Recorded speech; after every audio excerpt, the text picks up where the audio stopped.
आज आहे ना मी मस्त चमचमीत अशी चिकन दम बिर्याणी बनवलेली आहे।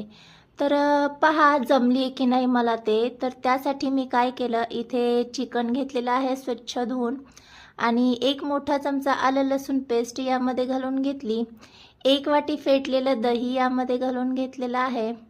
आवडीनुसार तळलेला कांदा, भरपूर अशी बारीक चिरलेली कोथिंबीर आणि पुदिना देखील यामध्ये घालून घेतलेला आहे। कमी जास्त तुम्ही तुमच्या आवडीनुसार करून घ्यायचं आहे। आता यामध्ये जी काही मी मसाले ॲड करणार आहे ना, ते देखील ऑप्शनल आहे, तुमच्या आवडीनुसार कमी जास्त करायचे। चवीनुसार मीठ घालून घेतले, हळद घालून घेतलेली आहे, तिखट घालून घ्यायचं आहे, एक चमचा गरम मसाला, बिर्याणी मसाला आणि काळी मिरी पावडर देखील घालून घेतलेली आहे। आता यामध्ये अर्धा लिंबू मी पिळून घेणार आहे।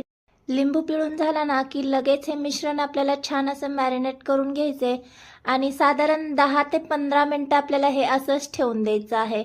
15 मिनटं झाल्याच्या नंतर लगेच हे आपल्याला शिजवायला घ्यायचं आहे। तर कढईमध्ये मी साधारण 2 मोठे चमचे तेल गरम करून घेतलं आणि यामध्ये आपलं जे चिकन मॅरिनेट करून घेतलेलं आहे ना, ते ॲड करून घ्यायचे, छान एकजीव करून घ्यायचे आणि मीडियम गॅसवर हे चिकन आपल्याला शिजवून घ्यायचं आहे। इथे मी कढईमध्ये शिजवून घेतेय।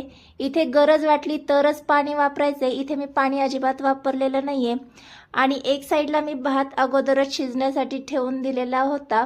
तर भात देखील बऱ्यापैकी शिजला, तो एका भांड्यामध्ये मी ट्रान्सफर करून घेतला आणि कढईतलं चिकन देखील मी दुसऱ्या भांड्यामध्ये काढून घेतलं, कारण आपल्याला लेअरिंग करायचे आहे तर कढईमध्ये जमणार नाही, त्यामुळे मोठ्या भांड्यामध्ये मी ट्रान्सफर केलं आणि त्यावर लगेच आपली भाताची लेअरिंग देऊन घेतली। आणि इथे दुधामध्ये केसर मी भिजत ठेवलेलं होतं, ते देखील आपल्याला यामध्ये ॲड करून घ्यायचे।